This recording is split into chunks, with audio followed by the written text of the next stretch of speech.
America में एक ऐसी जेल थी जिसका नाम सुनकर खतरनाक अपराधी भी डर जाते थे। आज हम जानने वाले हैं दुनिया की सबसे खतरनाक जेलों में से एक अल्काट्राज जेल के बारे में। समुद्र के बीचों बीच, चारों तरफ बर्फ जैसा ठंडा पानी, तेज हवाएं, खतरनाक धाराएं और एक ऐसा द्वीप जहां से भागने की कोशिश करने का मतलब था लगभग मौत को चुनौती देना। यह कहानी है अल्काट्राज की, दुनिया की सबसे मशहूर और सबसे खतरनाक जेलों में से एक। अमेरिका के कैलिफोर्निया राज्य में सैन फ्रांसिस्को शहर से लगभग 2 किलोमीटर दूर समुद्र के बीचों बीच एक छोटा सा पथरीला द्वीप मौजूद है। इस द्वीप को अल्काट्राज आइसलैंड कहा जाता है। आज यह जगह लाखों पर्यटकों के लिए आकर्षण का केंद्र है, लेकिन एक ऐसा समय था जब यहाँ कदम रखने वाला इंसान शायद ही कभी सामान्य जिंदगी में लौट पाता था। अल्काट्राज नाम स्पेनिश भाषा के शब्द अल्काट्रासेस से आया है, जिसका मतलब होता है समुद्र पक्षी, क्योंकि इस द्वीप पर बड़ी संख्या में समुद्र पक्षी पाए जाते थे। लेकिन समय के साथ यह द्वीप पक्षियों के लिए नहीं बल्कि अपराधियों के लिए मशहूर हो गया। 1850 के दशक में अमेरिका तेजी से विकसित हो रहा था। कैलिफोर्निया में गोल्ड रश शुरू हो चुका था और सैन फ्रांसिस्को तेजी से बड़ा शहर बन रहा था। अमेरिकी सरकार को डर था कि दुश्मन देश समुद्री रास्ते से भी हमला कर सकते हैं। इसीलिए अल्काट्राज द्वीप पर एक सैन्य किला बनाया गया। यह जगह सैन फ्रांसिस्को की सुरक्षा के लिए बेहद महत्वपूर्ण मानी जाती थी। धीरे धीरे इस द्वीप का इस्तेमाल कैदियों को रखने के लिए होने लगा, लेकिन अल्काट्राज की असली पहचान बनी 1934 में, जब अमेरिकी सरकार ने इसे एक हाई सिक्योरिटी फेडरल जेल में बदल दिया। उस समय अमेरिका में अपराध अपने चरम पर था और ये वह दौर था जब गैंगस्टर और माफिया पूरे देश में डर फैला रहे थे। शराब की तस्करी, बैंक डकैती, हत्या और संगठित अपराध तेजी से बढ़ रहे थे। सरकार को एक ऐसी जेल चाहिए थी जहां सबसे खतरनाक अपराधियों को रखा जा सके, ऐसे अपराधी जो दूसरी जेलों में भी हिंसा और दंगे फैलाते थे, और इसी वजह से अल्काट्राज को चुना गया। अल्काट्राज को खास बनाती थी उसकी लोकेशन। यह जेल समुद्र के बीच एक अलग द्वीप पर बनी थी। चारों तरफ ठंडा पानी, जिसका तापमान कई बार इतना कम होता था कि कुछ मिनटों में इंसान का शरीर सुन पड़ जाए। इसके अलावा समुद्र की धाराएं भी बेहद तेज थी। अगर कोई कैदी तैरकर भागने की कोशिश करता तो उसके बचने की संभावना बहुत कम होती थी।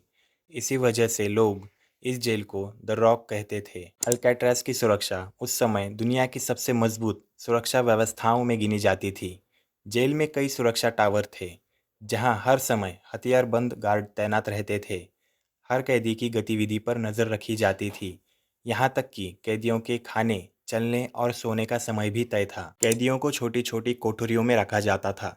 इन कोठरियों में सिर्फ एक बिस्तर, एक वॉश बेसिन, एक टॉयलेट और थोड़ी सी जगह होती थी। जेल प्रशासन का मानना था कि कैदियों को सिर्फ 4 चीज़ों का अधिकार है: खाना, कपड़े, रहने की जगह और मेडिकल सुविधा। और बाकी सुविधा जैसे किताबें पढ़ना, काम करना या बाहर समय बिताना, ये सब अच्छे व्यवहार पर निर्भर करती थी। अल्काट्राज में अमेरिका के सबसे खतरनाक अपराधियों को रखा गया था। इसमें सबसे मशहूर नाम था कैपोन। वह शिकागो का कुख्यात गैंगस्टर था, जिसने शराब तस्करी और अपराधों के जरिए अरबों की अवैध कमाई की थी। उसका नाम सुनकर लोग डर जाते थे, लेकिन अल्काट्राज के अंदर उसकी सारी ताकत खत्म हो गई। यहाँ हर कैदी सिर्फ एक नंबर था। जेल का माहौल काफ़ी तनावपूर्ण था। जेल के अंदर ज़्यादातर समय सन्नाटा रहता था। कैदियों को ज़्यादा बातचीत करने की भी अनुमति नहीं थी। कई कैदी मानसिक तनाव और अकेलापन का शिकार हो जाते थे। कुछ कैदियों ने बाद में कहा कि अल्काट्राज इंसान को शारीरिक नहीं बल्कि मानसिक रूप से तोड़ देती थी। जेल का सबसे डरावना हिस्सा था डी ब्लॉक। यहाँ उन कैदियों को रखा जाता था जिन्होंने नियम तोड़े हों या हिंसक व्यवहार किया हो। यहीं पर थी द होल नामक की अंधेरी कोठरियाँ। इन कमरों में रोशनी लगभग नहीं होती थी। कैदियों को कई दिनों तक पूरी तरह अकेले रखा जाता था। यह सज़ा इतनी कठोर थी कि कई कैदी मानसिक रूप से टूट जाते थे। लेकिन अल्काट्राज की सबसे बड़ी पहचान बनी यहाँ से भागने की कोशिशें। 1934 से लेकर 1963 के बीच लगभग 36 कैदियों ने भागने की कोशिश की। कुछ पकड़े गए, कुछ मारे गए और कुछ समुद्र में गायब हो गए। फिर आया 1962, जब अल्काट्राज की सबसे रहस्यमय जेल ब्रेक हुई। 3 कैदी, फ्रैंक, जॉन और एंगलिन, ने महीनों तक एक गुप्त योजना बनाई।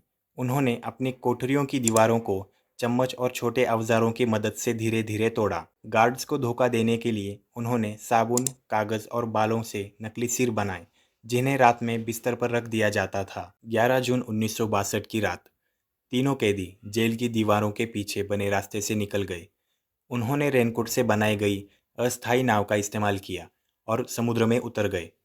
अगली सुबह जेल प्रशासन को उनके गायब होने का पता चला और पूरे अमेरिका में हड़कंप मच गया। एफबीआई ने कई सालों तक उनकी तलाश की।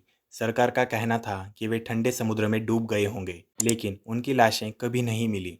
आज भी यह मामला इतिहास के सबसे बड़े रहस्यों में गिना जाता है। कुछ लोग मानते हैं कि वे बच निकले थे, जबकि कुछ लोगों का मानना है कि समुद्र उन्हें निगल गया। इस घटना के बाद अल्काट्राज की कमजोरियां सामने आने लगी। जेल को चलाने का खर्च बहुत ज़्यादा था। द्वीप पर खाने, पानी और बाकी ज़रूरत का सामान पहुंचाना बेहद महंगा पड़ता था। धीरे धीरे सरकार ने फैसला किया कि इस जेल को बंद कर दिया जाए। आखिर 21 मार्च 1963 को अल्काट्राज जेल हमेशा के लिए बंद कर दी गई। करीब 29 साल तक चली इस जेल में लगभग 1,500 कैदियों को रखा गया था। लेकिन अल्काट्राज का डर आज भी खत्म नहीं हुआ है। आज यह जगह एक पर्यटन स्थल है। हर साल लाखों लोग इस जेल को देखने आते हैं। वे उन्हीं गलियारों से गुजरते हैं जहां कभी अमेरिका के सबसे खतरनाक अपराधी चला करते थे। वही लोहे के दरवाजे, वही संकरी कोठरियां और वही डरावना सन्नाटा आज भी लोगों को उस दौर की याद दिलाता है। और शायद यही वजह है कि दुनिया में आज भी सबसे खतरनाक जेलों की बात होती है तो अल्काट्राज का नाम सबसे पहले लिया जाता है। लेकिन सबसे बड़ा सवाल आज भी वही है कि फ्रैंक मोरिस और एंगलिन ब्रदर्स सच में अल्काट्राज से भागने में सफल हुए थे, या फिर समुद्र की गहराइयों ने हमेशा के लिए उनका राज अपने अंदर छुपा लिया।